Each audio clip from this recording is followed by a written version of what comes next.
Welcome, everyone, to Tuesdays with Tim. It's almost Wednesdays with Tim. We're having so many problems. But looky out there. we're Look giving at it- all the Yeah, no faces. we're giving it a shot. Hi, everybody. So, Hi, Tim, how many miles did everybody. you drive today? 450 miles? Just come close. I don't know. You guys just disappeared. Oh man, it's just Well, one you're of those still with things. us, Tim. Tim, We you're can still see with you. us. Unless you've passed on and just from the other side, you're podcasting. Because we see you. Go ahead, he's say busy. hi. Welcome to Tim's living room. This morning, Tim was in St. George, and I was in Elko. And Randy was, where were you, Randy, this morning? I was in deep thinking. I don't know. I was trying to come up with something clever, but there's nothing. Spokane's burning up all around you, but you're not. You're safe. We are safe thus far. We go out on our white deck and it's just covered with this black ash. Our house is covered, Wow. but we haven't been hit by the fires, so we're It's grateful almost for like that. a white Christmas. They're still about probably 4 miles from us, so we're hoping they contain them before they travel 4 more miles. Yeah. Part of the problem with Tim was that his old phone or his new phone wasn't working, so he went to his other phone, and it seems to be more connected to the internet, but he can't see when he's in. So I'm going to add him to the stage soon. Yeah, his phone was giving him trouble over the weekend, and he kept complaining about that. So welcome, Alex. Alex, Hello. what picture are we looking at? This is just a stock photo that I picked when I created this user account on YouTube. Is it like a sunset? It is a sunset, yes. I think that's some Utah mountain face somewhere, if I'm not mistaken. I thought it was handsome, so I said, okay, sure, I can use that. So, Tim, can you hear us? Yes. This is totally exciting I can hear. podcasting. I know everybody's excited. But well, this is what we get for trying to do a podcast when everyone is on their way home and just barely making it when we're supposed to go live. Yeah. I got home at 5 after 6. Yeah, and I'm up in Juneau. I'm about a mile from Juneau right now. We're in a cabin. Wow. They have some sort of satellite internet. It's great for download, but upload is just crummy. So every now and then I may drop out, just so before one. Right. So we can hear you pretty well. Yeah. Alex went to his very first Sunstone. Yeah, I did. Congrats on that, Alex. I'm glad you made it to Juneau safe, Alex. I'm glad Alex made it safe to Sunstone. I'm glad you made it safe to Juneau, but everything that you were. Anyway, Alex was. Anyway, we know. I know, and he knows. Just ignore us all. We're nuts. We don't even know what the frack we're doing tonight. Okay. IYK. If you know, you know. Okay, so Randy, you're why coming weren't you to there? us from. So, Randy, why weren't you at Sunstone again? You explained before, but why weren't you? I was on vacation at the Oregon coast at the family reunion we have every year the same week as Sunstone. So I have to say I had an incredible time on the coast. My Amanda just lets me do my thing. You know, she's like, you don't have to join in with the kids and the activities and all that. If you want to stay here and create content or whatever, she just lets me be. And I just had a week of content creation, which I want to talk a little bit about tonight, but we'll do that later. But yeah, I had a wonderful week in Oregon on the coast. Maybe you should have just sent a cardboard cutout of you that like nods its head, and she'll think that you're there, and then you go to Sunstone. I I don't know if that would work because it's more of a two-dimensional situation where I'm three-dimensional. Plus, So you're a probably way better driver than any cardboard cutout that it's ever existed, I bet. yes, yeah, yeah. I'm an incredible. You know what? I am. I'm just incredible. Yeah. I'm just incredible. It's just too I bad there aren't two of you. I know, right? If I could clone myself and go to Right. Sunstone and go to the Oregon coast, only I don't know if I would be just half as effective being, divided in half. But Oh, right. if I could just, you know what I'm saying? Yeah. Yeah. So, yeah. Well, maybe we can get God the Father to split you in half, just like He split Adam in half to create Adam and Eve. Maybe we Well, can that was maybe we can ask for a favor. Can you look. pass Randy through mitosis? So pull him apart from either side. Then we'll have two Randys. How about we just take a rib out instead of pulling me completely in half? Yeah. What can I get for just a rib? Yeah.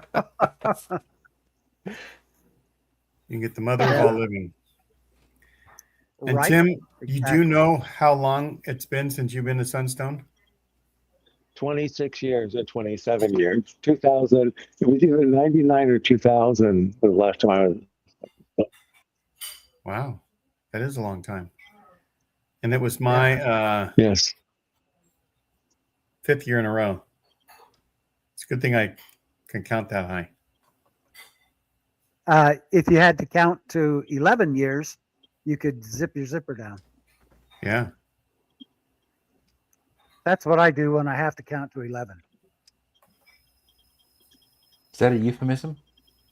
Well, I've only got 10 fingers, so I got to have something to go to 11. So You have toes. So Well, let's that would be actually have Alex talk for a little bit. Alex, what finally motivated you to go to Sunstone? And tell us about your experience for Did you just cut off our conversation, Alex and I? It was about to get inappropriate. I was sensing, so I'm glad Gene stepped in. Oh, The FCC just texted me. Yeah, Randy doesn't have a filter. What motivated me to go to? Go ahead, Randy. Go ahead. I have a filter. Yes, I have no moral filter. I have no filter on my mouth, but I got a lot of filters around. Yeah, must have been the facelift. What motivated me to go to Sunstone? It was the prospect of meeting a bunch of folks that I've met online, especially through Mormon Discussions podcast, RFM's Mormonism After Dark, and there was two opportunities that I wanted to act on to meet people that were of interest. So I knew Mark Elwood would be there, so I wanted to sit down with him. And the other one was tell our audience what Mark Elwood has done. Mark Elwood is the gentleman who is written or is writing the graphic novel series The Glass Looker. It's self-published. Oh. It is essentially creating in comic book form the narrative of Joseph Smith's coming up and leading up to the coming forth of the Book of Mormon. And it's compiling all the bits and pieces of historical data, errata, all sorts of inconsequential details that Mark finds interesting, and that he just adds them to his story. And he's doing it without taking any particular moral or political or historical position. So it's everything. But it's also told in his very distinct art style, which is really cool. I really dig it. So I wanted to meet Mark, and we'd had a conversation about I told him about my hypothesis that the Book of Mormon is telling the story of a secondary world. It's Earth, but some other place in time and imagination. And he really dug that, and we talked about how I would map the great cities and the direction that I would draw north, and so on and so forth. He's really into myth and mythic retellings of existing stories. The second person that I wanted to meet was actually Bryce, and I'm not sure I get his name right. Bryce Blankenagel? That's close Blankenagel? enough. Yeah. He's the gentleman who his hypothesis, and he shares it with a few other people, and they've actually written a few papers on this, where the early church was able to gain social cohesion and build a very resilient social infrastructure. That's a community in academic terms, through the use of psychedelics and psychedelic experiences, which is really cool when you think about it. I'm not certain it's true. That is wild. Yeah, I'm not certain it's true, but it's something. It's one of those rare things in Mormon studies. It's new. Everything in Mormon studies that I've ever been exposed to is at least a few centuries old, just as old as the church. What folks were talking about Mormonism in the 1880s, they were talking about Mormonism in slightly updated language in the 1980s and even now into the 2020s. But this whole psychedelic experience business, that's cool. And I wanted to talk to him about it. We ended up talking for almost an hour. He was asking me about the secondary world idea that I have. We talked about his experience coming up. I don't know if he's Mormon or ex-Mormon. Do you know, Gene? Yeah, I think he served a mission. Oh, okay. Then he Okay. learned church history. Then we talked a bit about the Lost 116 That's pages. dangerous. That's very dangerous. What is dangerous? Tim, what is dangerous? What you said he went on a mission, and what was the other thing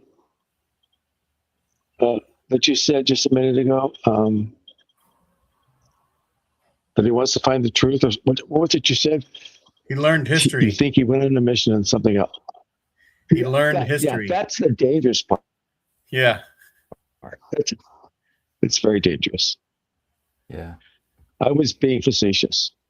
That's right. Sorry. Well, I met tired. those two. I'm very tired. Yes. Tim, why is that thing on the bottom? So we. What thing on the bottom? I have no idea. I mean, Randy, why is that Facebook.com? Go ahead. Go on, Thank you. Alex. I have no idea. I did not put that there. You've highlighted a comment with the link, so it's showing on the screen. Yeah.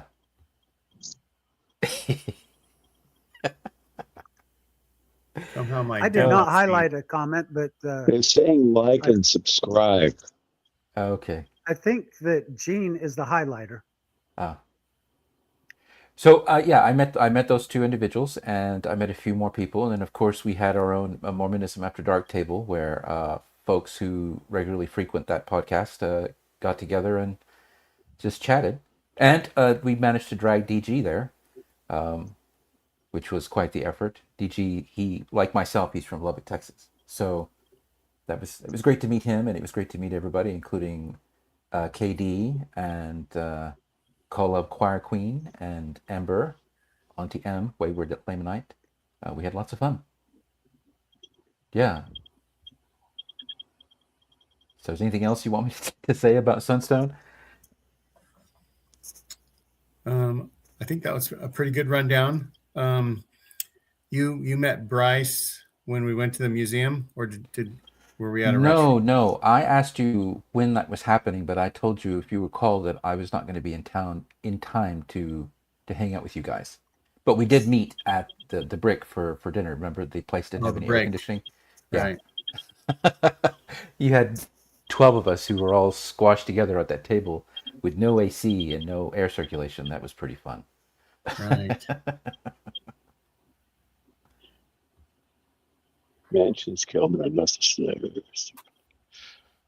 Yeah. And I was stuck in traffic between Provo and Salt Lake. Do you know why, Tim?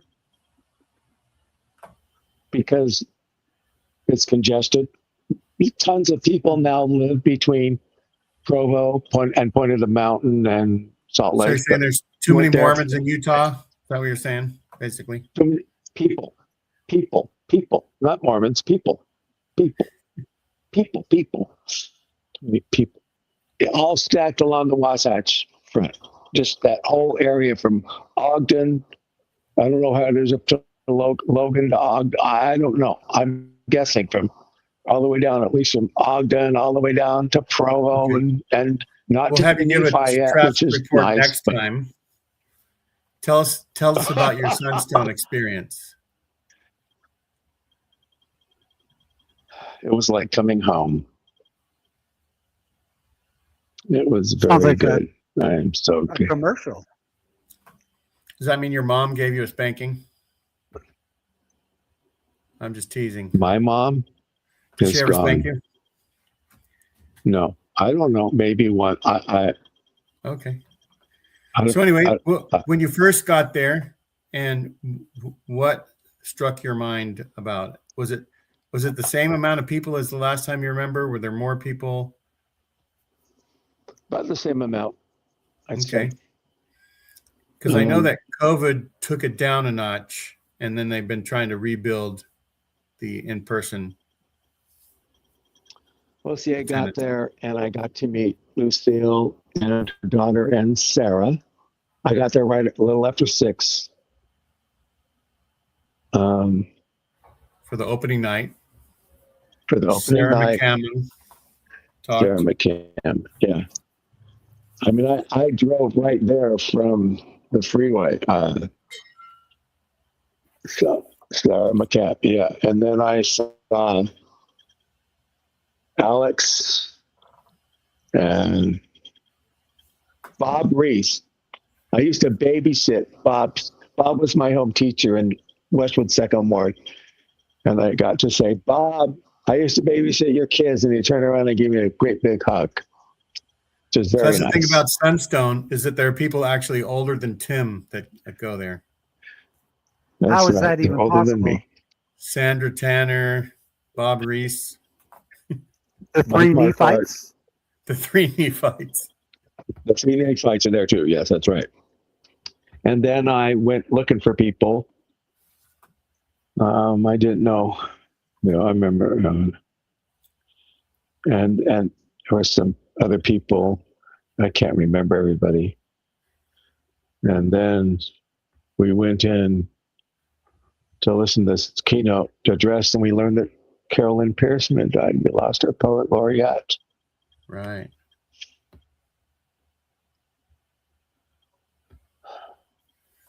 So yeah, that sucks. So speaking of Carol Lynn, I know very little of her.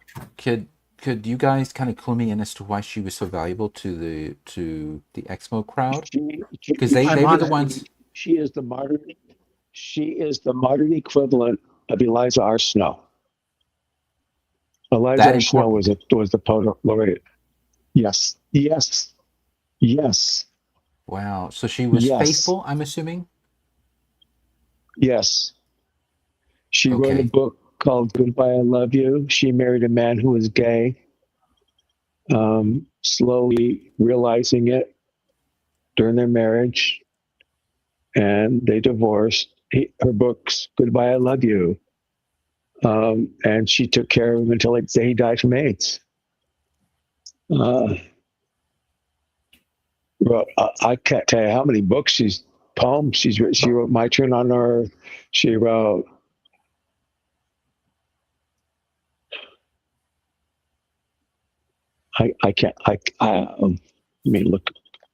So there were a number of Exmos vehemently, in one of the type that will argue with you. I met a few of those there, and they were the ones who were. I suppose that's why the alternative movement folks were a little upset most of the time, because they were constantly being challenged by the really, really hardcore Exmos. But even they were saying beautiful things about Carol the few times that I spoke to folks I didn't already know or had already met. So why was she so valuable to Exmos? Like what was her what was she sharing that was so well met? She was sharing love.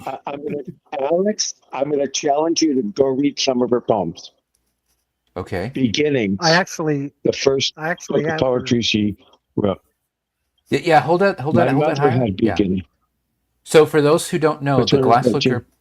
the Glass Looker, that's what I was referring to. That's Mark Elwood's work. So these two graphic novels are really cool, and he's got at least two more in the tank. But I was telling people at Sunstone that Mark has like 12 volumes already planned out. He thought it was amusing at first, but I'm sure he thought it was really annoying after the fourth person came up to him and said, "Oh, so you have a lot more planned." But back to Carol. If you'll allow me, I'll play a quick little thing on Carol so that you and the listening audience who don't know can kind of get a clue of what she's all about. If everyone's good with that. Sure. Yes, everybody is replaying their interviews of her. Everybody can think of. Okay. Where it says, Carol Lynn Pearson, a poet, playwright, memoirist, activist, and devoted member of the Church of Jesus Christ of Latter-day Saints, gave voice to experiences many struggled to articulate: grief, experiences of gay people within the Latter-day Saint tradition, the search for belonging and complexities of faith. For nearly 5 decades, Pearson has been an influential literary voice in the Latter-day Saint tradition. Through her writing, she invited readers into difficult and hopeful conversations, never losing the lens of compassion and love. After 2 years of battling uterine cancer, I So got to meet her once. kind of gives you an overall.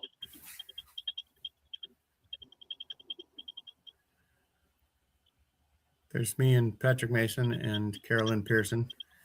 It was at an event where Patrick Mason came to the Bay Area to talk, and Carolyn Pearson drove like 50 miles to go see him talk. And Gene, you look so much better with a beard. Oh my gosh. I'm the short one in the leather jacket. Yeah, sure you are. Oh man. It's because it covers part of his face up, Alex. Well, it's because he's got the gray hair, so he looks super cool like that with the beard. So, Well, he's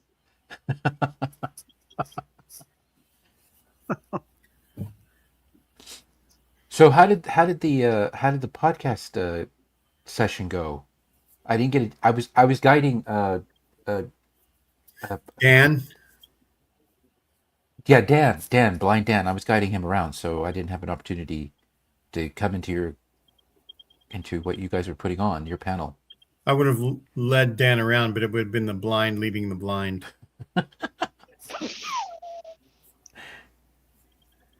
So Tim, tell everybody after Randy says something what you thought about the session. Go ahead, Randy. Oh no, actually, Tim, go ahead. I have another thing to show, but it's just when we have a little lag.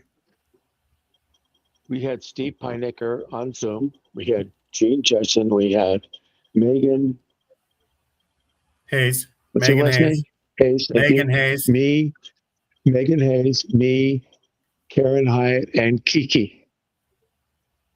And we talked about our podcasts and where we think it's going. And we had those 14. Just go back and watch last week's show where we go over the 14 questions. And we answered about 8 of them. Right. We got through half of them. Everybody gave a little. Yeah. It really went well. There was a gentleman. I felt it very well. There's a gentleman caught me afterwards, and he said, I bring my wife to these things, and she doesn't really like all the sessions I go to. I drag her to it. And she finally said, I want to go see this session. And he said he was thinking, oh, he was going to be bored, but he really, really, really enjoyed it. Even Tim, he said. Oh, good. Wow. Even me?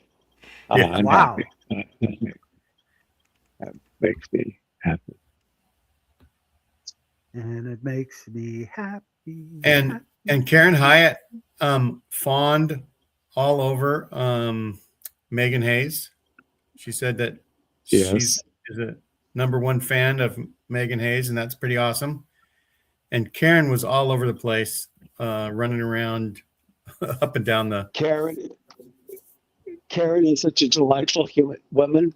She is so beautiful. She's positive. Everything about her exudes positivity and warmth and light. She's just a wonderful woman. Which is probably why her ward loves her. That's why they kicked her out, because the ward loves her. That's why they the leaders kicked her out, but the ward loves her. She still goes. Okay. Yeah. Okay. Can we just a minute? Can we only put comments that are relative to Sunstone up tonight, please?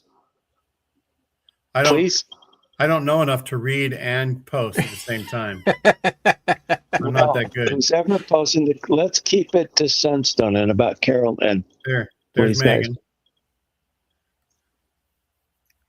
Where? Okay, first of all, who are you talking about? Megan Hayes? Megan Hayes. No, the Megan Meggan. Oh yeah, it's Meggan. Where did you say there's Megan? Well, were the you comment, talking about missing link? I can tell the comment had an extra G in there spiritually. So that is Megan Hayes. See? You receive revelation from God. I can see around corners. You see it with your spiritual eyes. I can see it with my spiritual eyes. Yes. Speaking of Gene, can I borrow your spiritual eyes, Gene? Can I borrow your spiritual eyes sometime? Yes. You just need a rock and a hat. Okay. Thank you. Yeah. I did christen the Church of Jesus. The Church of Jesus. Okay. All right. It's Gene dash SUS, Jesus, the Church of Jesus Christ. All right. Okay. Good. All right. Thank you. Okay. Yes, she is one smart cookie. It was nice meeting some of our viewers and seeing old friends. It was nice. My main purpose in going was to see my friend Jake. That to me was more important than Sunstone, because we got to spend time on Sunday and Monday together. What's your friend's name? Janie Fleet. She was the secretary in the archives. Oh yeah. And we hit it off over Star Trek. Yeah. We went to our friend Jay Bell's grave on Monday and left some rocks and some 7-Up. At whose grave? My Jay Bell. I took a picture of his grave. Right. Jay was a compiler. Huh? Apologies, Tim, but your audio... Tim, your audio is delayed, and sometimes it's really fried, so it's difficult for us to hear what you're saying, especially on plosives. So you said who? So you were about to say something about the archives. So go ahead. We're listening. Just keep going. Just that if we ask you to repeat, it's because it breaks up by the time it gets to the rest of us. But you were at the archives to do what? No. Jay was a compiler of Mormon history. If you go to U of U archives, and his collection is huge. He collected everything. He has an LGBTQ archive and lots and lots and lots of papers and things. And Jay was my best friend when I was at BYU. And Janie was my best female friend when I was at BYU.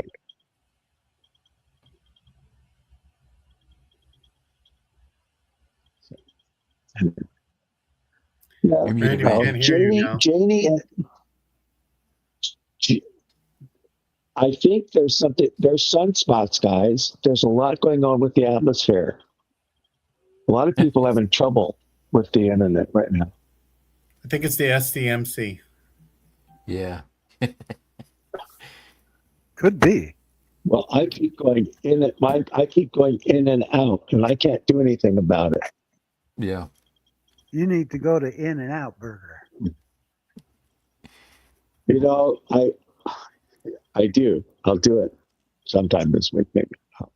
But anyway, but I had a nice journey up and a nice journey back. So, And Tim, you said you stopped at the Meadows Monument. Can you tell us about that? Because you didn't say much during the I weekend. stopped it. I stopped. Okay, on Thursday, I stopped at Mountain Meadows. I took a bunch of pictures. We'll have to do a show on it. And then I went to Ironton. And then I went to Cove Fort. So first I stopped at the fort in Las Vegas, the Mormon fort in Las Vegas. And then I stopped at Mountain Meadows. And then I stopped at Ironton, which was a iron mission where they were trying to smelt iron ore. And then I went to Cove Fort and from there up to Salt Lake. And then on the way coming home this morning, I stopped at Dinosaur Experience in St. George. Well, yeah. Oh, no, coming back. Okay, I stopped at BYU to document where the Seventh East Press Office was, where Grandpa's Books was, and where Kinko's was. It's now Cougar Dental. And some kids live upstairs in that apartment, and I think Grandpa's is part of the dental office. And then I went to first thing I did was I went into the library, and I was looking for where the archives was and where the room we called the dungeon was. And where the archives was is going to be study space soon. They're tearing everything apart and building things. But where the photo archives was is still there. And then I went downstairs to the room we used to call the dungeon where we store stuff. The wall is still there. And there's a hole in the wall where the door used to be.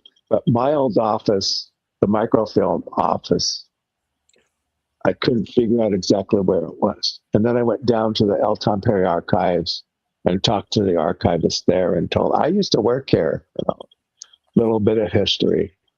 And then after that, I went to Grandpa's bookstore. And then I went to the two places I lived when I was in Provo. And then the Amanda Knight Hall, which was the language training mission where I learned my German. And then I went down to St. George. That was my journey. And I stopped at Moon's Books and I got a Palmyra edition of the Book of Mormon. The Palmyra edition? Yes, this is an exact duplicate of the first Book of Mormon. It looks like it has all the errors and everything. It does? Very cool. Yes. Oh, that's awesome. Yes. And Sunday I went to the Community of Christ service, and they gave out. They had so many hymnals. Were giving their hymnals away, so I got a hymnal. No way. Which was nice. You stole that, Tim. You carried that out under your coat. No. I was there. Okay. I was there. He asked if he could take it, and they let him take it. Alex, you always defend Tim when we're talking about his criminal activity. That's right. That's right. That's right. That's right. Yeah, I got there late. Yeah, I got there late to the COC Sunstone, whatever it was. It was nice. It was nice. Whoever the speaker was, he went on just a bit too long. But not John Hamer. I missed that. But the 70s somethings or other. They told me what his title was. I didn't quite catch all of it. He just kept going on for. Go ahead, Tim. He's a chaplain. He's a chaplain in the armed services. Yes. Okay. And something about him being a 70. Gene, did you catch what his title was at the Community of Christ? No. He has his own podcast and ministry or something. That's all I caught. Now, I've rarely been to. Go, Tim. I apparently raised the roof when we sang "The Spirit of God like a fire is burning." Yeah, you and a few others kept shouting the lyrics that are sung in the LDS church. You mean the You weren't words the are only different? one. The words are different for their song than There's That's what only Ganesh three said. words that are different. There's only three words. These are the original words. This is how W.W. Phelps wrote it. It's their version. They didn't change it. Tim sang very, very loud, and about every 10th note he actually hit. nice. I'm out of, my voice is out of tune. I haven't sung hymns for a long time.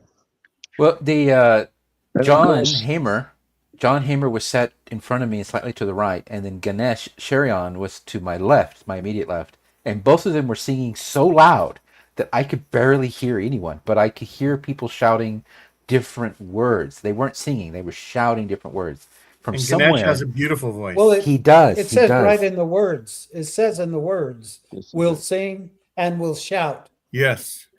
Yeah. So we they were were singing singing and shouting. Tim was shouting. there you go. It's a But- group and effort. And there was this person behind me. I really can't describe him any other way, but he was trans. I say that because I didn't expect the baritone that came out of him or her. It's unclear. I didn't actually meet them in person. yes. But I was like, whoa, whoa. And then, of course, Ganesh with his own tenor, and then Hamer with his baritone. I was like, man. Alex, I hope you assigned someone to sit next to the trans individual and escort them to the restroom and everywhere they go in the building.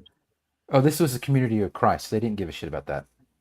In fact, they made an You announcement. mean the community of Christ is actually a loving community? What? Yes, very It's lovely. not. It's not a legalistic church, meaning that they don't make rules like that to say what's forbidden or what's this or that. They leave a lot up to their members. I'm assuming, based on the variety of opinions that were expressed when we had lunch.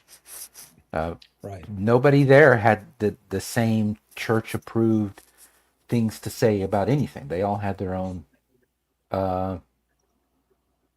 They had freedom of thought. That's what they had. That's right. And I wore a tie-dye shirt and shorts and sandals. Wow. I had sandals on too, and shirts. And me and Alex were the only two of us who could kneel for the sacrament. Ganesh couldn't Right, get. Alex? Yeah, Ganesh couldn't get. Down. No, and then of course Gene, he's all kinds of twisted already, so he couldn't quite make it. What? You guys had to kneel to take the sacrament? To do the prayer. Yeah. They said kneel if you can, and I tried, and some sort of cramp. It's not too knee dissimilar from kneeling and in Ganesh. Catholic Church, because there are portions when you kneel, especially when you're praying before taking the Eucharist. In fact, you stand from kneeling, you stand to walk up to the priest to receive the Eucharist, and then come back, and you go back to kneeling. So it's a kind of penitent thing. So they do that whole "my father plays dominoes better than your father." Oh my God, Randy! Come on, man. But the Catholic Church has done that for a long time, so I think it's probably one of the many innovations that the Church of Christ. And a woman led the meeting, and Mhm. another woman They said used the to do sacrament prayer. all- Another woman passed. Mm-hmm. They kneeled in the Utah church during the sacrament. In fact, and when they blessed it, they would raise their arms up like this. Which Utah church, I used to be a Tim? great kneeler, and then in my old The age, Brighamite branch. The Oh, okay. Brighamite branch. Yeah, they used to do a lot of things.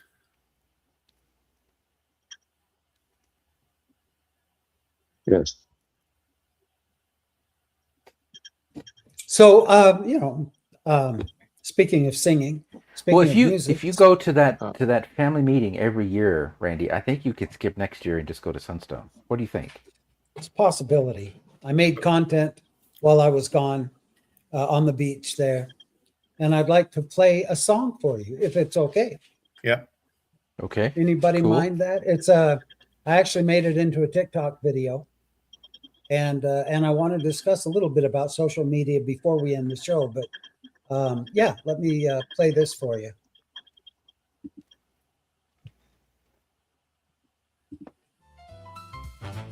Praise to the man, and that man would be me, Joseph Smith, self-appointed prophet and seer. I started a church now worth hundreds of billions. Jesus was meager, but now investments are revered. Hail to myself for all I accomplished. Faithful apologists are debating in vain. Mingling with girls, and I called it religion. In death, I'm still duping over and over again.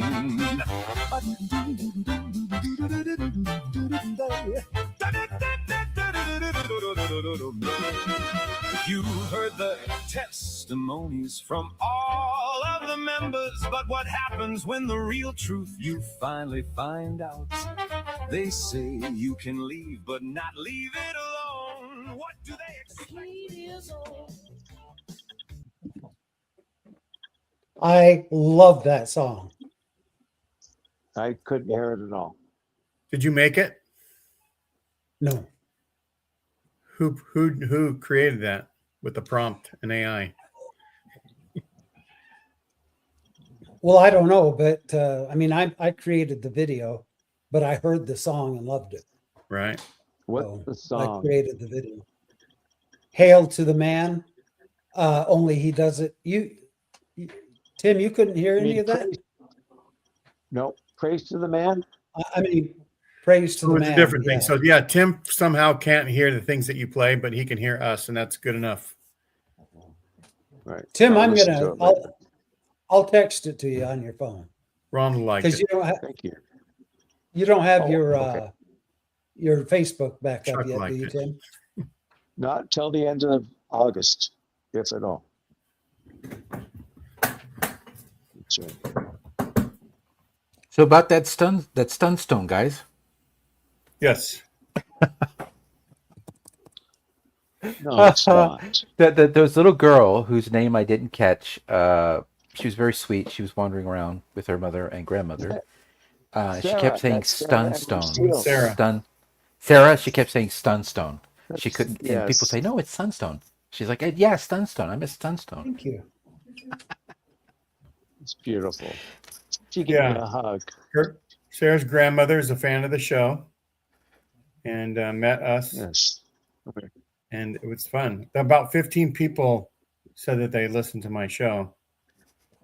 So that's more than the views I get, but that's okay. That was unexpected for especially for me, given that I'm a relatively private person. But and I join podcasts like yours and Mormonism After Dark, and I forget, that I'm speaking with people that I believe to be my friends, but there are other people that are listening. Right. And I forget that there's other people out there who are listening, and they repeat words that I say back to me. That's a very strange experience. So you were quoted at Sunstone. Back to yourself. Like there was one person who repeated a quote that I had made about or repeated a thing as a quote. They quoted me about what I said weeks and weeks and weeks ago on Mad about how ex-Mormons going on and on and on about the fraudulent behavior of the church. It doesn't really work on deconverting or deprogramming true believing Mormons. And this person didn't agree with that. And she came up to me and she was very, very firm. But she said word for word, I believe, what I had said on screen. And that was a new experience. I was more surprised that she repeated what I said versus her position. And she Right. asked me if I believed, even now, that it doesn't work. And I said, the people that are receptive to this kind of information were already on their way out. And what they're looking for is community. So that doesn't mean that you stop talking about Right. bad dudes in charge of groups doing bad things. Another one repeated what I had said about Tolkien, of a character by the name of Celebrimbor, and I said that his father was Feanor, which I did consciously because I didn't want to get into the whole genealogy of a fantasy world, especially with RFM, leading the chat. So I just said father to make it simple to understand, but he was like, no, that's not correct. Feanor is Celebrimbor's grandfather, and that was just a strange experience. Yeah. No, bet it was. So yeah, smart people go to Sunstone. Very smart people go to. Karen High went to Sunstone. Yep, and That shows opinionated. you how smart people go. Yeah, opinionated people go. I think what surprised me was the venue. I was honestly expecting an event like this to be held at a hotel, not inside of a student union building. And I also didn't expect that there would be students walking through the facility, including some very, very strongly opinioned, true-believing Mormons, attending U of U during the summer session and walking right through down what I called the promenade, which is the long hallway where all the vendors were set up, and going toe to toe with those alternate believers with their own books and their own revelations and their own golden plates, and that was weird to me. I was like, whoa, because normally these kinds of symposia or stroke conventions stroke conferences are held in hotels or a Convention center, right? Yeah, they're residential events, meaning that there's hotel rooms nearby or above where the event is being held, and there's a certain amount of security because you don't have people off the street coming through. It's a ticketed event, therefore it's only the people who pay for tickets that can get in. Go, Tim. It used to be at the Hotel Utah every year. MHA and Sunstone would be at the Hotel Utah. Some MHA was at BYU also, but we had it at Hotel Utah, and we had Sunstone at Hotel Utah. All the times it was at BYU, Sunstone was at the Hotel Utah. And then in the 90s, late 80s and 90s, they moved it to a hotel downtown. And I don't know how long they've been in the student union, but from what Janie said, it's ruined the whole effect because, like, same thing that you said, when it's in a hotel, you can control it. And according to her, Lindsay Hansen Park has ruined a lot of. I mean, look at next year's program. UFOs and stuff is just weird. I mean, like, because Kolob isn't weird. Yeah, I mean, but so anyway, so let's look at the display at the bottom. Jeb Brown, nice to see you, Jeb. Jeb was at the Community of Christ. He said he's been attending for about a year. He says that Seth is also the director of the Kirkland Temple. No, was the director. Okay, was. The church bought it. I wanted to talk to him about that. I forgot. Yeah. Gene, can you describe Jeb for us, so that everybody knows who he is? Because he was a really cool dude. Jeb is like Gandalf from the South. Yes. Exactly. Exactly. No Southern family would name their child Gandalf. They'd settle for Merlin, if you please. That's right. Okay, Merlin from the South then. Well, didn't Jeb you speak to him? fascinating. Yes, didn't you speak to him about what his plans were? If I'm not mistaken. Probably, but I'm still using my brain. I haven't upgraded yet, and I can't remember everything that happened. Okay, so what I recall is that Jeb Brown, Dr. Jeb, he worked. He was in the early '80s. He was working on uh, child sex response to the church's response to child sex abuse in the early '80s. Yeah. All I And he remember is Early he drove 80s. race cars at some point. Well, because you opened his Facebook page, yeah. Dr. Brown, we're talking about you. Apologies. Uh, uh, he he was telling us about how the work he was doing was having a positive effect, but it seems to have, two steps forward, one step back kind of thing, where it comes in waves, where the church is cooperative on child sex abuse, and then he gets really stupid and mad on the issue, and then eventually there's a change of administration, obviously, and there's improvements, and then that church leader dies, and then the whole thing, everyone pulls back. Yeah. Yeah. So, but that's actually the Chamber of Commerce, the Community of Christ is unofficially the fourth day of Sunstone, because the Community of Yes. Christ does really well with supporting Sunstone and sending people to it, and so you scratch my back, I'll scratch yours. They are allowed to promote their Sunday services, and it was great.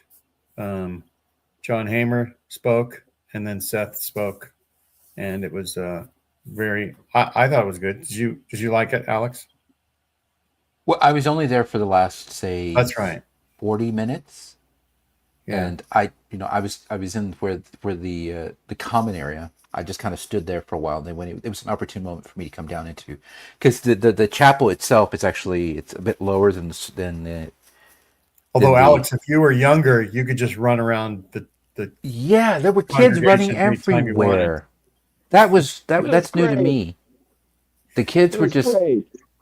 up and down on the altar, and just, well, not they're not on the altar, but going up around the dais, and then around the pews, and then jumping hopscotch in the common area. I mean, it's just a screen that separates the two rooms. So, and then you could hear the kids in the nursery. And there was no shame. Yeah, I mean, you don't get that No at a Catholic judgment. church. And I think at a Catholic church, you don't have kids running around because you're in and out of there in 45 minutes. So you're there to receive your sacraments and to pray and so on and so forth. Okay. Who knows where Catholic kids are when they're having mass? Well, they're usually with their parents and, being held down. They don't get up and run around. That's what duct tape is for, right? Probably. But the kids are there to be blessed by the priest while their parents receive the Eucharist. And then poof. But, we don't go to 4-hour church. It's 45 minutes, maybe an hour, depending on how fast the priest is moving.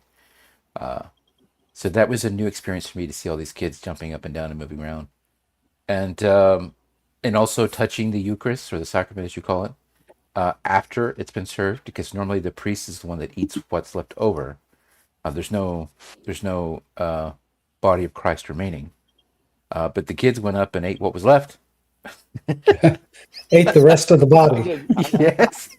When Randy and Tim and I That was great. were Mormons, we attended as youth, it was the teachers' quorum members that got to eat it. Yeah. That was the blessing of being able to take down the sacrament. So, Gene, did you Yeah. go to any panels other than what you guys hosted? Did you have a favorite that you went to?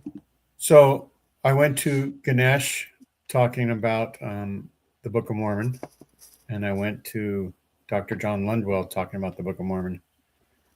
They each had their own way of describing how Joseph Smith inserted himself into the text, and they were fascinating.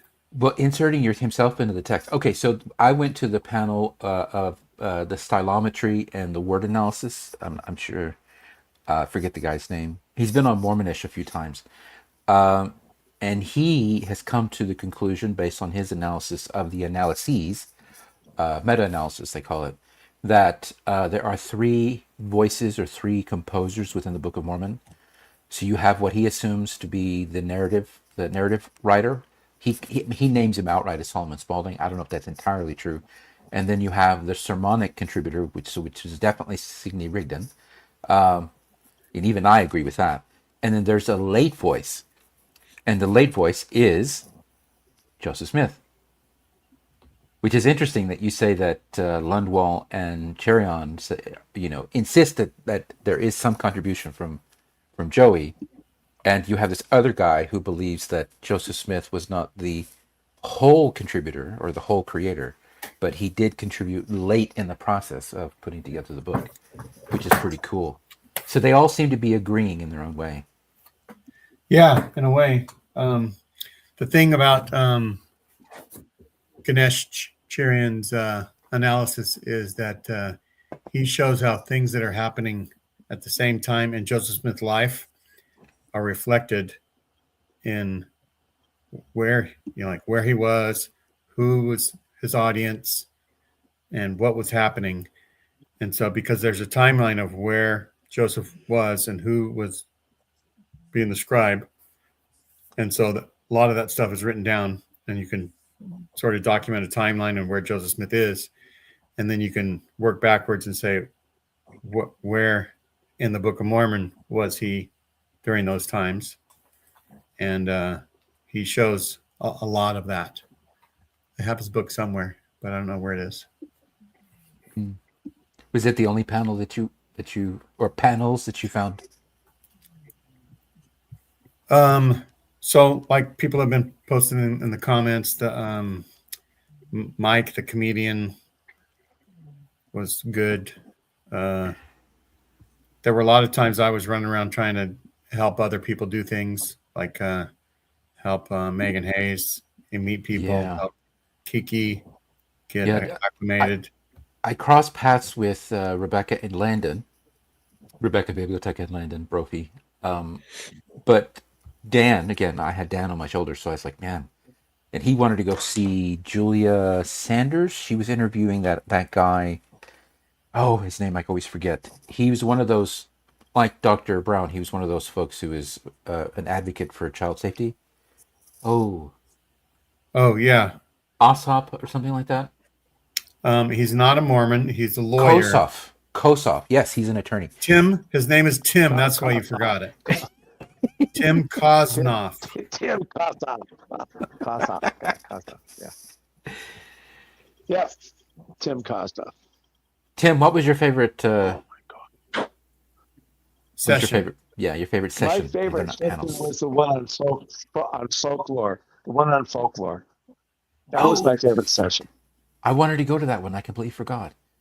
I just got. It was great. It's great. I loved it. So what did they talk about? Is it just like the three Mormon? What is it? The three. He talked about. No. He didn't really talk about the three Nephites. He talks about lizard men. There's supposed to be a lake monster in Bear Lake and Utah Lake. There's he showed a bunch of videos of swings that swing on their own near where he lives in Orem, I think, and also a door that was locked, but it opened and closed all on its own. That's just one example, but he gave a whole bunch of people see lizard man, the half. Was it just one person flying through the air? Just one person giving the presentation? Yes, but he's a folklorist. His name is. I got it here. What am I doing?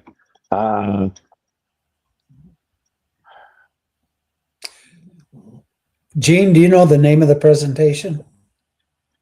Of the folklore one? Yeah. I don't. I will find it. Just a minute, guys.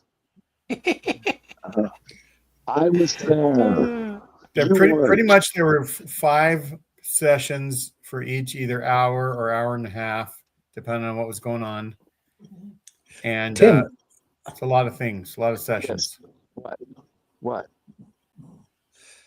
I don't know who you were just talking to. You said I was there. You weren't. I was just simply asking Gene if he knew the name of it, but I Danny wasn't Stewart. looking it up. I was kidding. Danny Stewart is the folklorist. Danny Stewart. Yes, Danny Okay. Yeah. Stewart. The description or the question was, for more than 2 decades, Danny Stewart has collected personal narratives, rumors, anecdotes, and real, quote, encounters with spirits, apparitions, monsters, and superstitions throughout Utah. So I'm assuming that's what he talked about. A Mormon and a ghost walk into a bar, Adventures of a Utah Folklorist. It was great. Yeah. That was my favorite session. He was running around and showing things and acting out. It was the best session. More than that I went to. Yeah, I wanted to go to I did go to the session about the First Nations prophet. Do you know which one I'm talking about, Tim? Yeah, okay. Ember and I. Go, Tim. No, you go. Ember and I were in there for maybe 15 minutes, and we both bounced. Because whoever this guy was, he was reading off of a sheet of paper. He had a hard time controlling his slides. He had a monotonal voice. Lots of great information, but the presentation was so bad.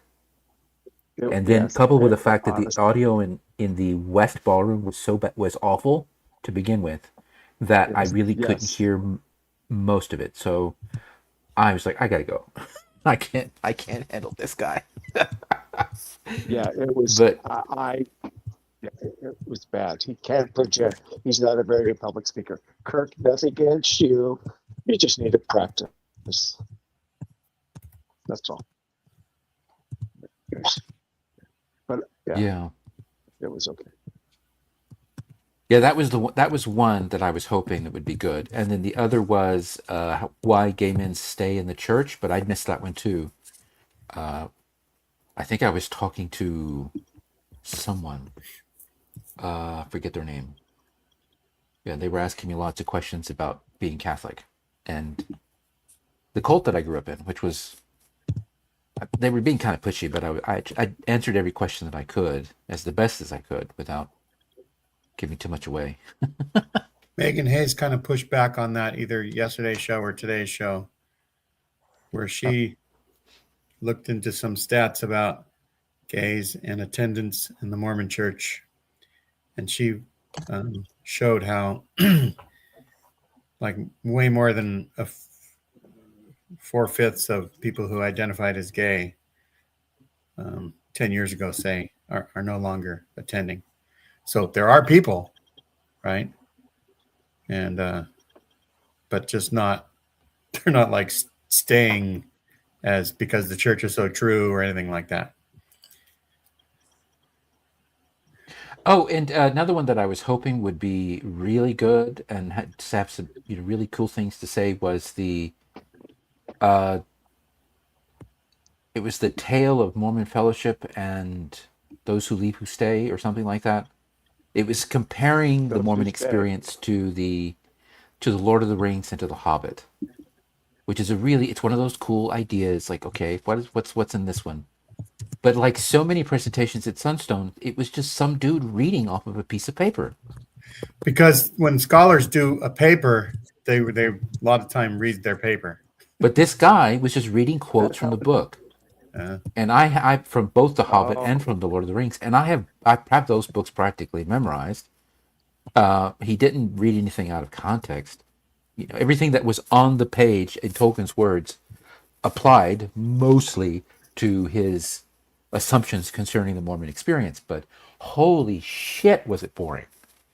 Unbelievably boring. 3 quotes, all read without redaction, and then a 10-word summary of the Mormon experience at the bottom of the slide.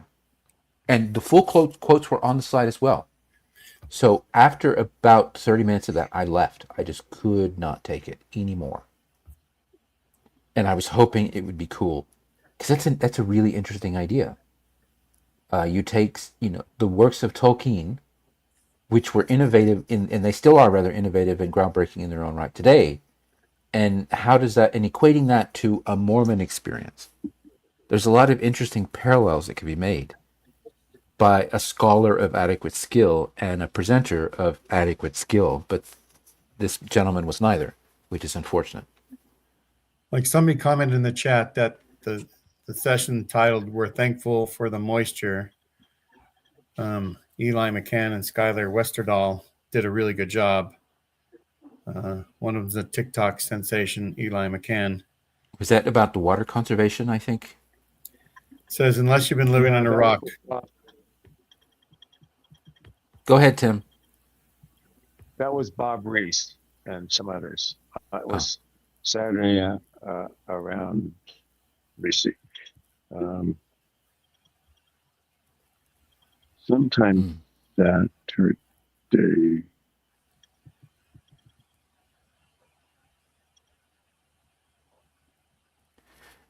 I think at one point, Ember and I sat down with one of the volunteers, and we were interviewed to give our review about Sunstone and how well it was put on and stuff, and the quality of the programming. And just about what every complaint that I've expressed so far, I did sort of lay it out in the interview that I gave, and I suggested there be some kind of filter applied to future presenters, that they have to present a video, 15 minutes, as a kind of primer, so that anyone who reviews will also get a good read on, reviews those submissions to present, will also get a good read on how good of a presenter the person who is suggesting a particular session actually is. And I think that would be very valuable in the future, not just by improving the quality of the sessions, but also improving the quality of the person. So, what am I saying here? We as paying customers to Sunstone want good presentations and good presenters, I think is a better way of putting it. And there has to be some kind of test to prove that the person who is going to present for 45 minutes can actually do it. And that's important. It's the same way at MHA. They have the same problem with speakers at MHA and John Whitmer. It's the same kind of thing. You get what you get, and yeah. So even I agree with you. They should. Like Mark Marquardt is not the most engaging speaker, but he has a lot of good information. So, I tried to say hello to him, but he couldn't hear me. Yeah. Really? Yeah, I said, hey, Marquardt, and he looked at me, but then I realized he wasn't looking at me. He was looking through me to somebody else, and then he just turned around and walked away. And then there was a girl who was standing next to me. She says, "Oh, don't worry, he didn't hear me either." So I was like, okay. Mike is in his own little world. Yeah. Mike's just that way. You got to love him for who he is. I gave him a big hug when I saw him Saturday morning, and or was it Friday? I maybe it was, and I said, "I'm glad you're here." That's just Mike. So also, just one other show I remember now, because I'm looking at the agenda. Colby Reddish. Yes. Presentation. Yes. Could Joseph write a well-worded letter? Now, Colby is a good speaker. Mm-hmm. He had lots of slides, and he did his best to prove his argument, and I believe he did a good job.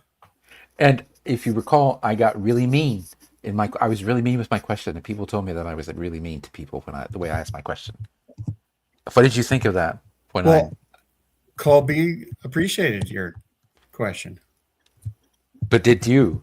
And did other Moes of various stripes? I mean, part of what you're supposed to do at a symposium like this is to challenge the people that are delivering their arguments. Well, right? I guess describe to the folks listening what Colby actually presented. So Colby presented a bunch of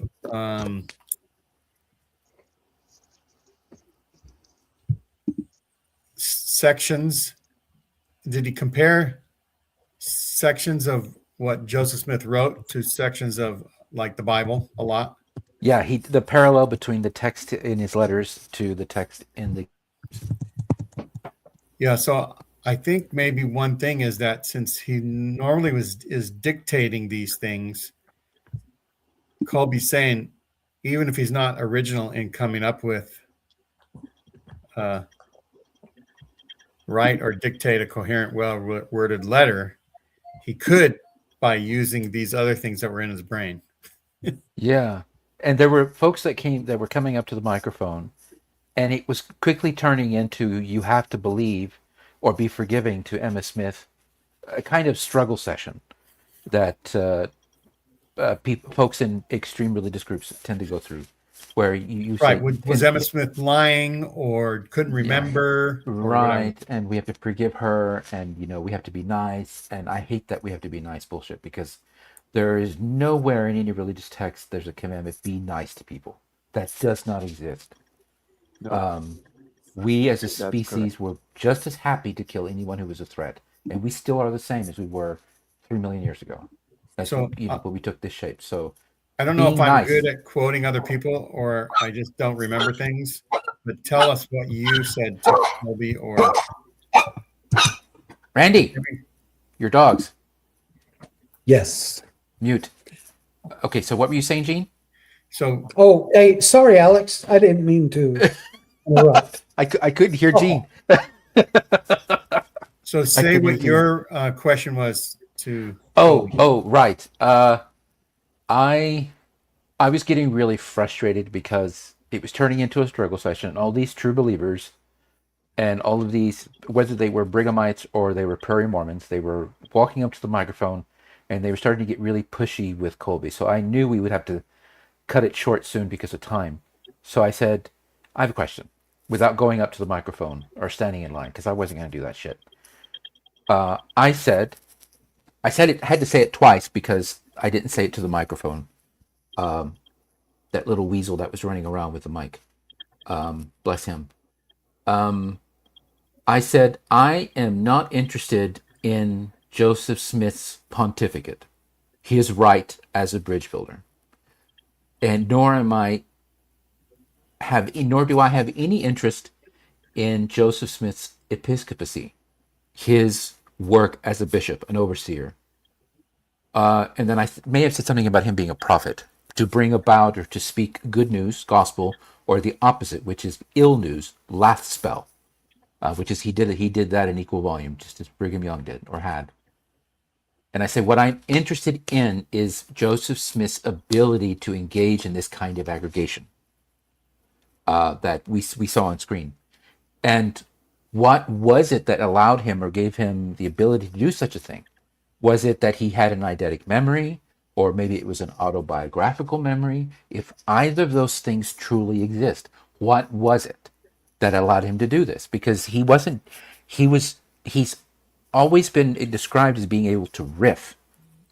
And I know some folks try to say that it's talking on heads, which is basically using an outline. He can speak Bible, somebody said. He was really good at speaking Bible. And he could go on and on and on and on. He was probably very autistic in that way. But I was waiting for Colby to kind of fill in the blank that I was leaving for him. And he nailed it. He said, and he boiled it down to Joseph Smith existed during a period when learning to read meant learning to read the King James. Right. And that was exactly what I wanted him to say. And I was like, yes, I was really excited. Because that's it. That's it. So whether or not he wrote the whole thing, the Book of Mormon, or he was a late contributor because he used other people's work, doesn't really matter. He was able to use his aggregating skill, his ability to talk on end on particular subjects, his ability to invent stories, which is documented, his ability to write, which is important. Then he was able to contribute to the Book of Mormon and possibly rescue the project from the catastrophic loss of the pages by Martin. And I also suspect that Joseph Smith himself also lost a good portion of the work while Martin was away. So they had to start over. And if I were to estimate, it was as much as 3/5 of the project was kaput. That's missing from the story. And there have been some people, whether they are legitimate or not, that have attempted to fill in that missing 3/5 with whatever they believe was there. I think the closest to that is probably Lars Nielsen, but he's kind of wacky. But Colby nailed it. You know, he could write like the King James because that's what he learned to read first. Right. If you learn how to read and write looking at the Bible, you're going to be able to speak Bible. It's the same with Shakespeare. There were folks after Shakespeare who learned to read using his works when they were published. Cool. Yeah. Oh, there was these folks that were there, and Tim, I don't know if you saw them. They were the very first table coming from registration down onto the promenade, and they had these really thick volumes for the Book of Mormon, and it had every version inserted. And one of those folks said that they have new translations coming. They were talking as if they have the plates. Did you talk to those folks at all? Not really, no. I wasn't, and I didn't know what it was. There were so many things to look at. I was more interested, quite frankly, in seeing my friends, running into people, than talking into any of those. So, Alex, I'll tell you, the guy that is coming up with the new scripture, I interviewed, and I can't remember if Randy was in on it,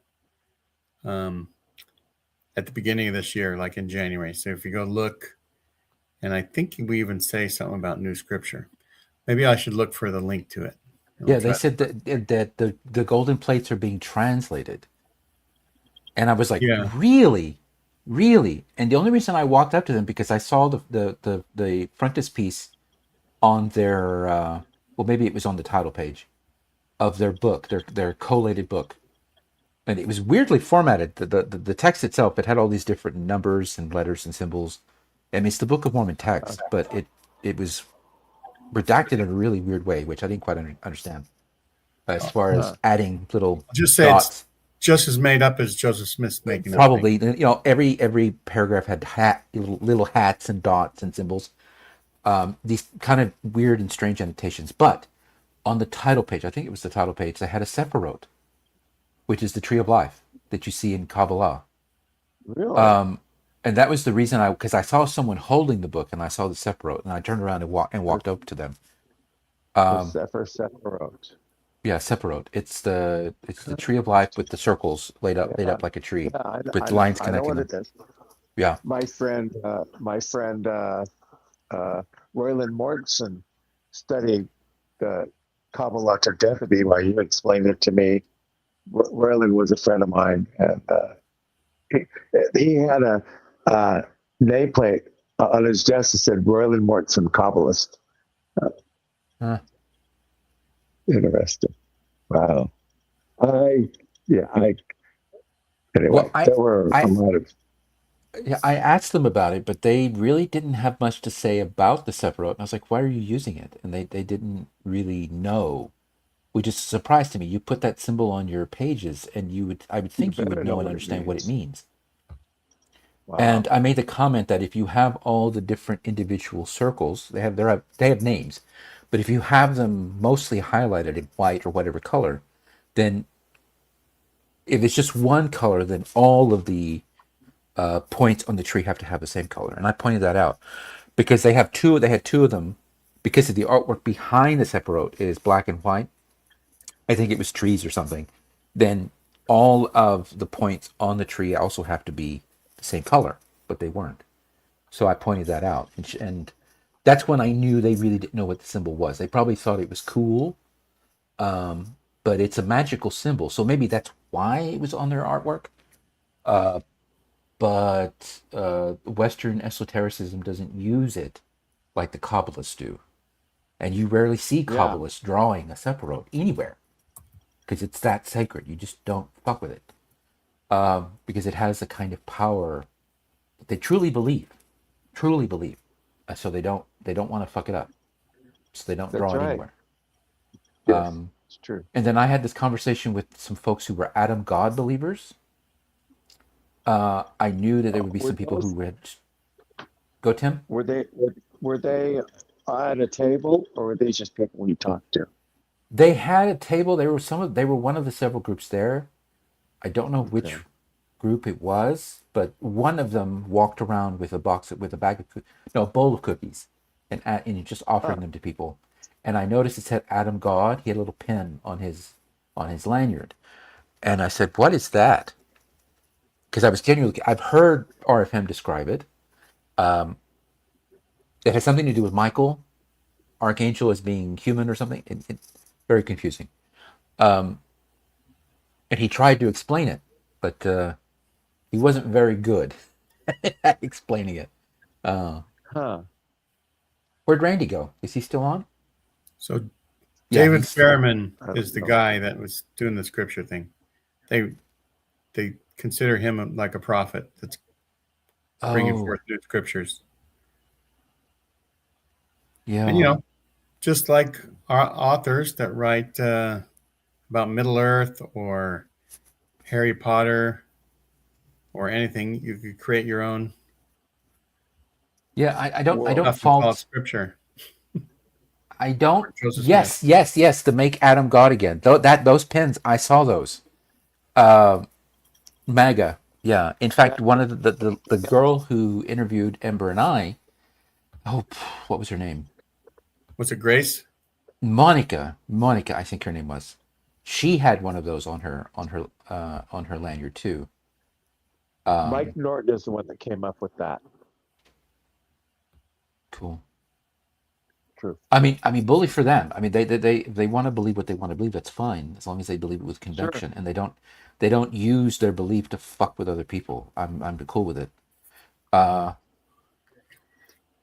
What was one of that other group that was? Oh, the girls in the pioneer dresses. Tim, do you know what group they were with?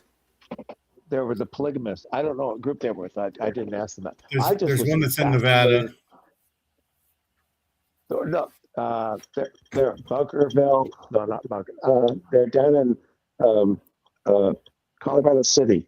I don't know. Anyway, I don't know where the ones that were there. So there was a group from Colorado City from the documentary, and they were selling things. I bought some things, and then there was another group that was passing out pickles and things and cookies. And that was a different group. They were further. Yeah. They were closer to towards registration. Yeah, they were nasty, by the way, guys. They were walking all around, so I didn't know. But yeah, so there's one nasty group that's from Nevada, somewhere near Las Vegas. I don't know where, or up 395 or something. But anyway, they were really young girls. They had a chaperone, male chaperone. He was really tall and skinny. He was very skeptical of me. But I bought a few things from them, and he seemed to relax. It's that kind of polite disregard that I described to you, Tim, where you see people and they look away, or they try to treat you with complete disregard, which I now know is the Mormon form of racism. And I'm sorry, Alex, if I treated you that way. No. You're Jesus. You're Jesus. You're your own prophet, Jesus. You can treat me however you want. Yeah, I was surprised to see them there, and they were braiding. They would, if you paid them like $5 or $6, they would braid your hair. So there were a lot of girls that were lining up to have their hair braided in the pioneer style, which was kind of cool when you think about it. That is really cool. Let's see, John Hamer was there. He had his table with the Community of Christ. They had a few people there that were waving the pride flag. I'm trying to think who else. The Mormon Tarot guy, Josh Barrett, I think his name was. He was selling his nonstop. He was selling copies of his tarot and copies of his book, which is really cool.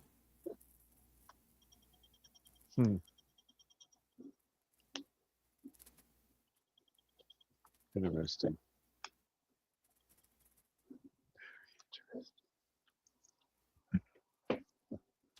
So we've lost our host, Tim. You anything you want to contribute? Oh, heck yeah. Why not? Now let me go to the program. I had it up, now I lost it again.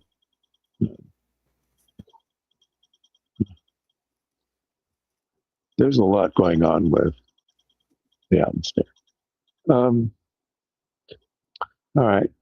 Let's talk to what I went to. Well, the keynote speaker was Sarah McCammon. She works for NPR, and she talked about the similarities between Mormons, Catholics, and evangelicals. And she did mention some Jewish, but not much. And Mormons tend to be more like Catholics than evangelicals in their political beliefs, which I found fascinating. Really? How? Yes. How? They both. The more conservative part, they're more like they're anti-abortion, Okay. and their family beliefs, strong families. Okay. And because Catholics also tend to vote center left more often than not because of Catholic social teaching. That's probably the only difference. But yeah. But that's what Mormons, she is saying. Yeah, Mormons in my experience, Mormons tend to be more collectivist, or at least welcoming to collectivism. Well, see, that's the thing. Okay. The ward I grew up in, Westwood Second Ward, was mostly Democrats. Westwood Second Ward was below Santa Monica Boulevard. Westwood Ward had the LA Temple in it, and they were from Bel Air, and we had part of Beverly Hills too, but they were Bel Air, Beverly Hills, Brentwood, Westwood area, the really ritzy area. They were conservative and they're Republican. The people who were in my ward growing up were mostly Democrats and liberals. Brett Ashworth was the one who sued the government over the oil wells off of Santa Barbara. I mean, I really admired the guy. We had a lot of lawyers in Bob Reich is in my ward. You know, I thought all Mormons were Democrats because my parents were Roosevelt Democrats. And but you also have to understand that that was a center right position back then. It's now a center left position. So left position. Yeah, it's moved on the spectrum. I think it's because both the extreme right and extreme left have grown. But it's interesting that she would assert that Mormons and Catholics are far closer politically. Well, I suppose that makes sense because the Catholic Church has effectively made peace with the Mormon Church because the Mormon Church can be trusted to align with the Catholic Church on partisan issues almost all the time. Yes. Yeah. Well, there was a Catholic church right next door to the chapel in LA, and I used to go over there and talk to the priests occasionally about things growing up. Well, our Sunday school teacher took us over there to talk to them. John Crane was my Sunday. We talked to them about being a priest and what it was like. It was fascinating, you know. I mean, we were open to discussing and talking to each other. It was a beautiful experience. And I would go to mass with my friends. Sometimes I go to Mormon church and then I go to mass with my friends next door. And then I go to Redeemer Baptist with my friend Mark and Temple with the Kramers, you know, Jonathan and I can't remember it. You know, so it's just fascinating. Okay. On Saturday morning, I went to Proof is in the Deeds, what Nauvoo Property Records actually reveal about early Mormon polygamy, and she showed the errors that Bill Real made in his presentation. Now, there's only one deed that she could prove was a plural wife of Joseph Smith, and that he did it for that reason. All the rest were kind of like he gave him the property to hold it for him in name only, which was fascinating. So, And this was for Nauvoo? Yeah, for Nauvoo. Yeah. Okay, so looking at Nauvoo and satellite, all the blocks are empty. Is there a reason for that? I thought it would, being an older town, it'd be full of structures. They were destroyed But you have and these... burned out. When they left Nauvoo,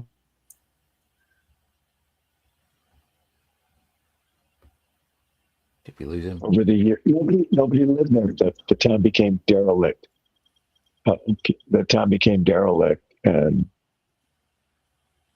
not a lot went on after the Mormons left.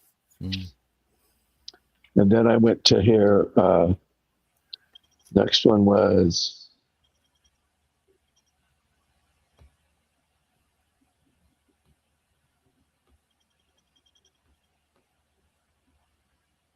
the work Ernest Wilkinson Spy Ring that Gary Bergera gave.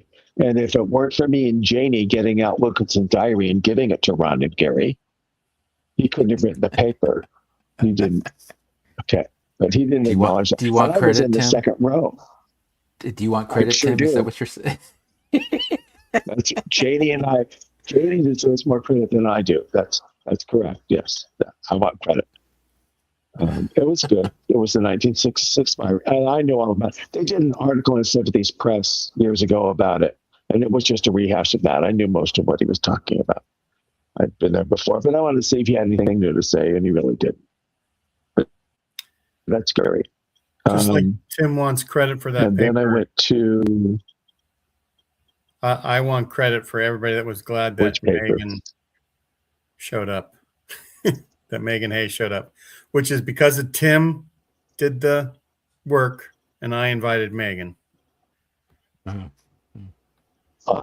don't for us to do a presentation. I'm just happy we pulled it off. I'm just happy we pulled it off. Okay. Yep. And then Friday afternoon, the folklore sky, which was the best as far as I'm concerned. And I'm going to send in some stories we talked about. And then the Indian prophet, which was poor. The guy just couldn't project. It was really sad. But so I suffered through it. I listened to Tim. So Tim, tell me about that. What was his conclusion? Did he? I mean, well,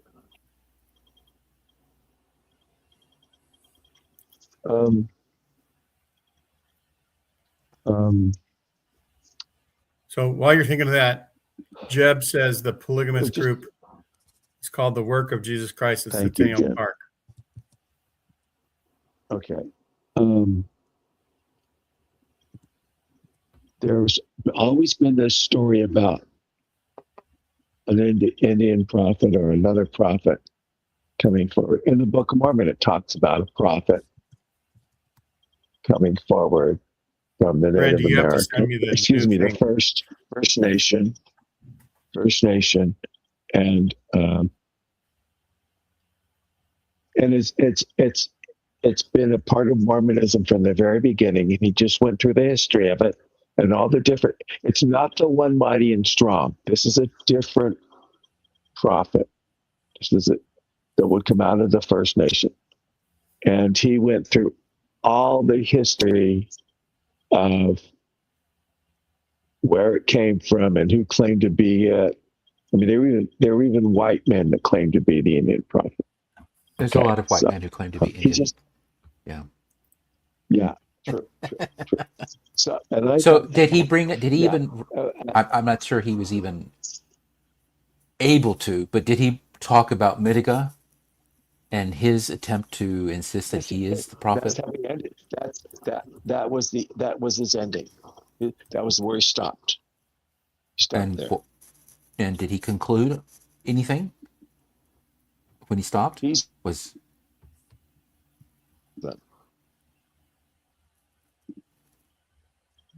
basically is what he said.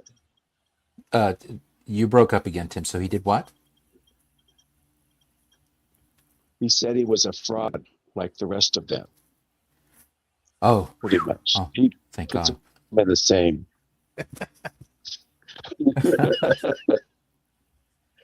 I mean, you have Francis Starter, you have a Barlow, you have Lynn Bishop, and I thank God for Ernest Strack, who taught me about all these things when I go talk to Ernest, because Ernest knew a hell of a lot about these things, and I mean, yeah, it was just good. It was just good.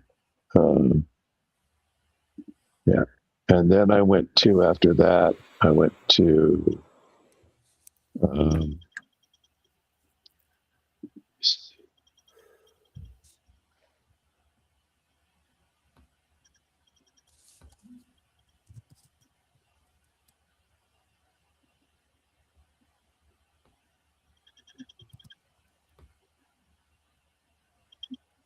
There was the priesthood power one that I would have gone to, but I was just so out of it by that point. I think it was like at 6 o'clock. I was like, man, I want food so bad. I don't know what I did. I don't know which one I went to. Yeah, there was one, Mormon priesthood 4:30. power. Is Mormon priesthood power unique, or is it an expression of broader energetic phenomena?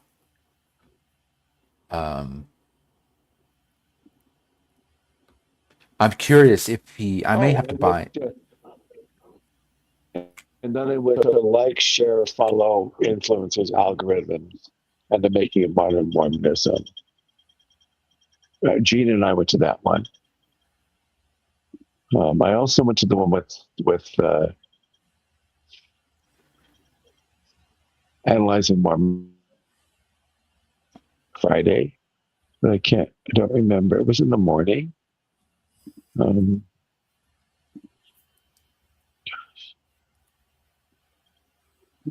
So, Gene, what was the influencer Unfollowing the prophet? Unfollowing the prophet. Mormon Faith Deconstruction online and out loud, where 4 people were there, and Brian, Josiah, Hillary Johnson, Jolie Sanders, and Anne Maria. That was good. That was fun to listen to. So, Gene, what was the one about the influencers that you went to? So yeah, Gene top. He did a lot of statistics. Yeah, so they had let me see if I can remember about, they kind of tried to find out all the podcasts. Is that the one you're talking about?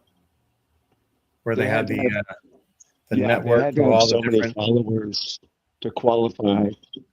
Yeah, so it had to be Yes. It had to be busy. It could be a small channel, but if people were commenting a lot and interacting, then that could, a 200 subscriber channel with a lot of activity could fit in. But mostly they were probably 500 subscribers and up. And he had like 5 years at a time, like the 2010 to 2015, 2015 to 2020, 2020 to 2025, and showed sort of like a growth of the number of podcasts that were there. And he had this other color for like the new ones, because he had sort of ex-Mormon content and sort of church semi-paid for content. It seemed like semi-official. And then there was a whole bunch of positive church content that wasn't connected to the church, like Midnight Mormons or other things like that. And that was just a big growth. And but anyway, so after the show, and he talked about the different stages, and I want to get him on my show, but he said that his paper's not all the way done, and he doesn't want to. It's going through peer review, and it's going to get better. So he wants to go on once it's fixed, once the peer reviewers give their critiques. But I just walked up to him and I said, so how many podcasters you think were watching you here? Because there are about maybe 40 to 60 people in the audience. Not a lot of people. They're mostly just people off the street coming to Sunstone to listen to something. And he said, well, you are. So he recognized me, which is interesting because, I sort of was wondering about it. And so then he said, well, Latter Daily Digest is kind of like part Exmo, part this other new group. So it's kind of hard to figure it out. And I told him that, when I interview people, it's more about their creative journey. It's not about their whether I believe what they believe or not. And I synopsize that by saying, if somebody said, God told me to start a podcast, I don't say, what drugs were you taking? I say, what did God tell you? And so he appreciated that. Yeah. It was good. It was very informative. And then there was trivia at Gal Gardens after dinner. That was fun. Oh. And different. Yeah. Yeah. Hey, Gene, can you take the highlight off the screen? I thought I just did, but there you go. Thank you. I'm all fingers. And then Saturday. Yeah, we were late to the That's what to she the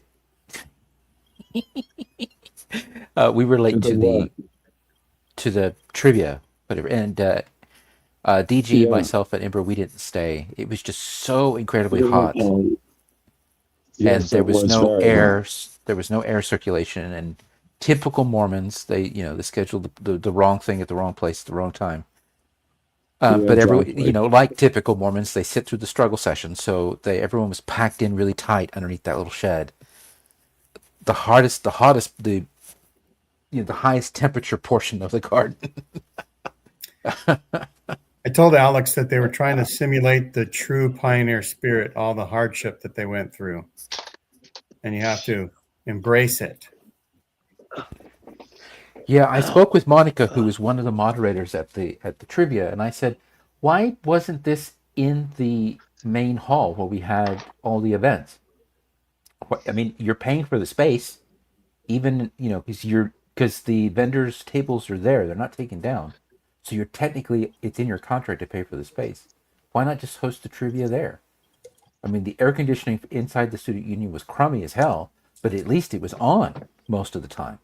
It was on. She said, noted. It was there. Yeah, she said, we talked about this or that, and I think somebody put a lot of pressure on the scheduled people to, do something unique, without considering that more than 2/3 of the people that were there were not from Utah. They're not used to the weather. So, and it was 107 degrees that day in the shade.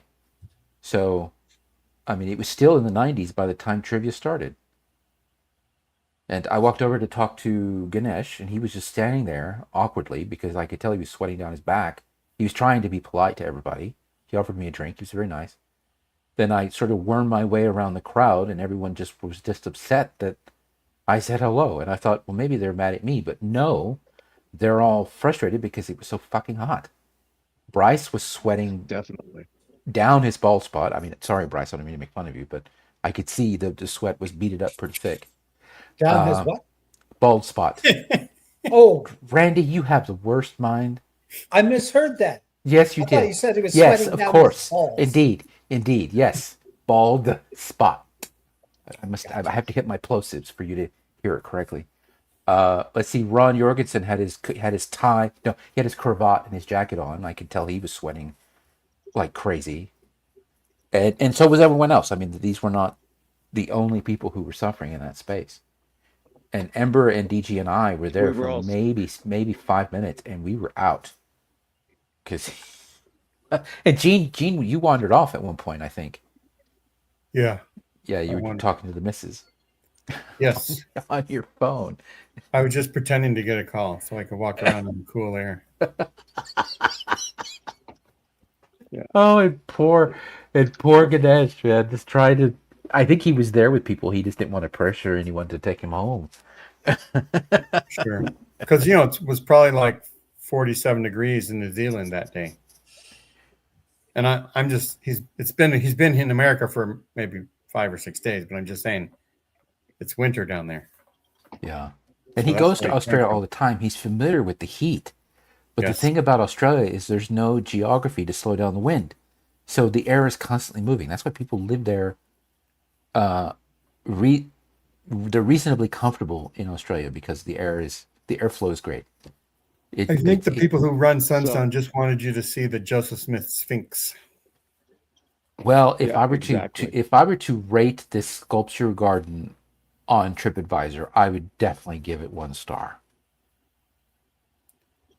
Yeah, It it's pretty underwhelming. You'd give it 2 stars on a cool day, though. if most of the monuments quote were covered in snow, I may give it 2 stars. Yes, because I'd be unable to see how hideous they were. And it's a cool idea to put Joey's face on a Sphinx. Yeah, that's great, but I mean, you got to be a good artist to do that.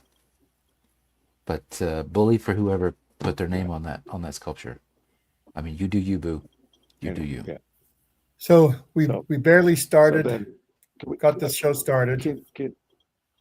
Uh-oh. I'm about to close the show. We can talk more afterwards, but go ahead, Tim. No. So Saturday morning, Trace Rogers talked about this. Yes, that was a very good one too. James D. Allen. For the Latter-day Saints. This is a first edition. That was funny. And I knew Jim. Never took any classes from him, but I knew him. And then I went at 10 o'clock, 10:30, the Mapping the Evolution of Plural Marriage.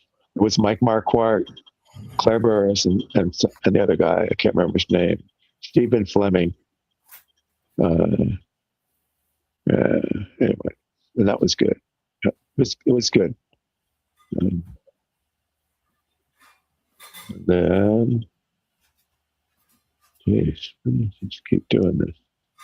How you doing, Randy? You're muted, buddy. Yeah, I'm doing some behind the scenes work on this show yeah. that we have to do. Oh yeah. Yeah, changing up a few things. Are you jelly that you didn't go to Sunstone to have fun with us?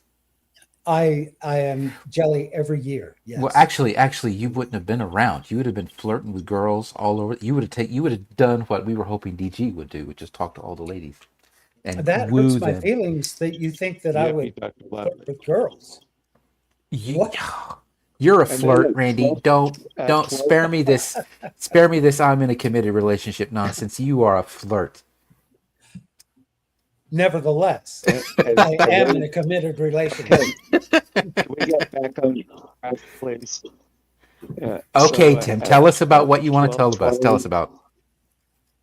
Avery Young Burr talked about breaking the script, how 2 actresses from Brigham Young's theater troupe became his nemesis. The one who wrote the 13th wife. So, and that was very short and it was very good. And then I went to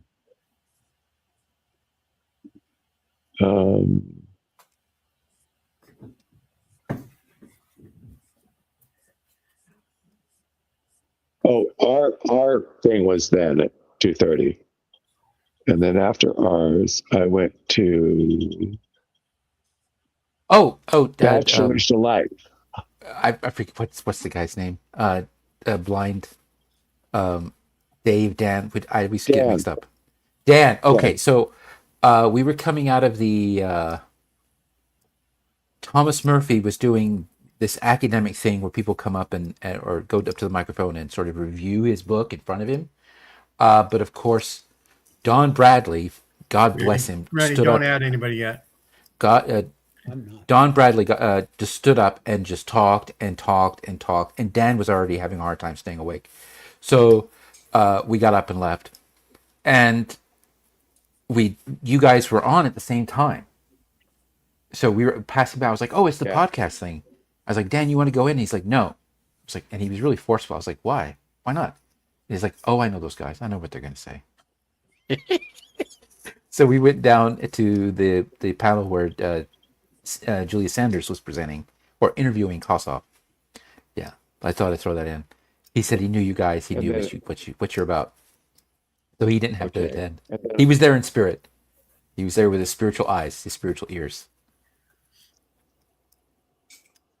I went to Bachelor's Delight, hallucinogenics, aphrodisiacs, self-afforks, abortifacient, and STA treatment in Nauvoo polygamy.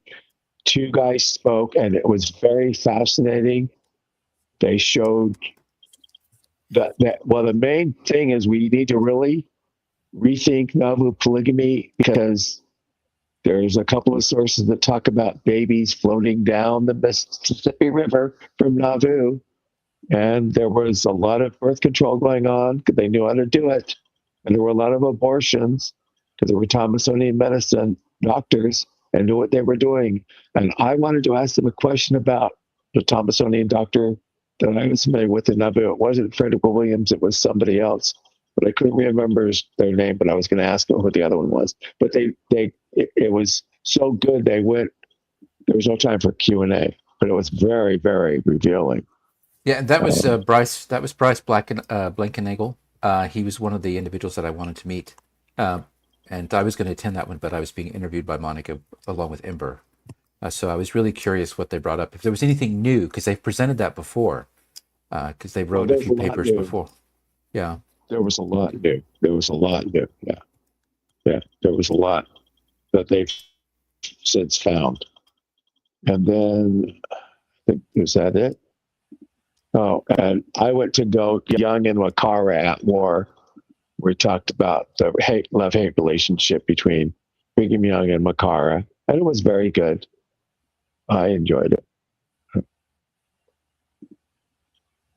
And then I think is that it? The closing. Oh, the lunch one was the guy that owns Skinwalker Ranch. Oh, I wanted to talk about Brandon Fogel. He brought his 1837 Book of Mormon. He brought Frederick G. Williams' Masonic Almanac, and there was a third thing he brought. I can't remember what it was, but he talked about those things, which was very, very good. And then, did you believe all of his claims about Skinwalker Ranch, Tim? He said he saw a I'm UFO. skeptical about Skinwalker Ranch. I'm skeptical. I'm going to be really honest about his gig.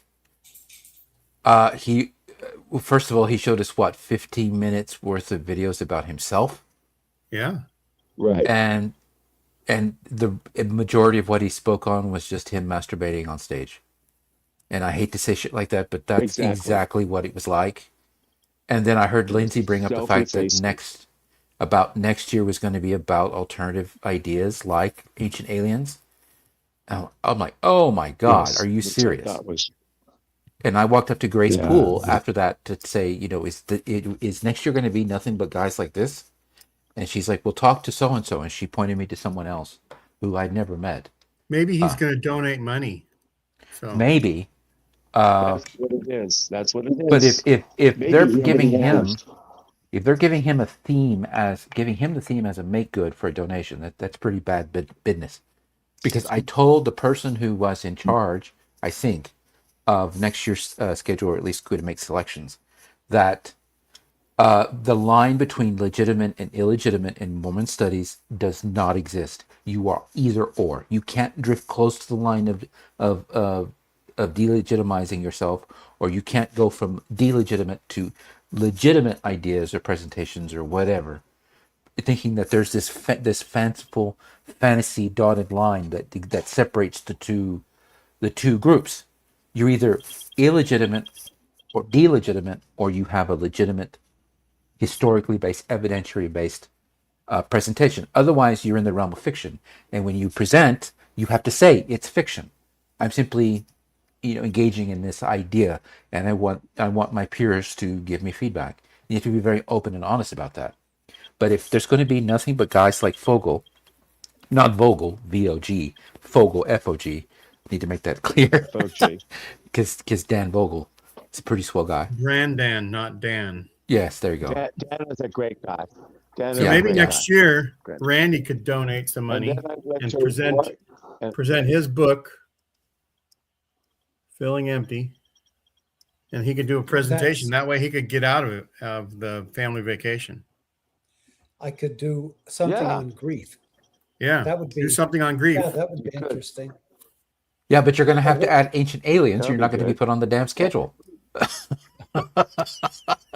Listen, Yes, it could be even aliens grieve the loss of their loved ones. I hope that gets Yeah, around I that think we next need year's to- Sunstone is nothing but Ancient Aliens, just so that we need, So you're saying it's going to be all we about need Tim? to start pushing that now. We need to start pushing that now. I don't know. Alex, I'm not we need going to to start- be on that bandwagon. I want to see Ancient Aliens next year.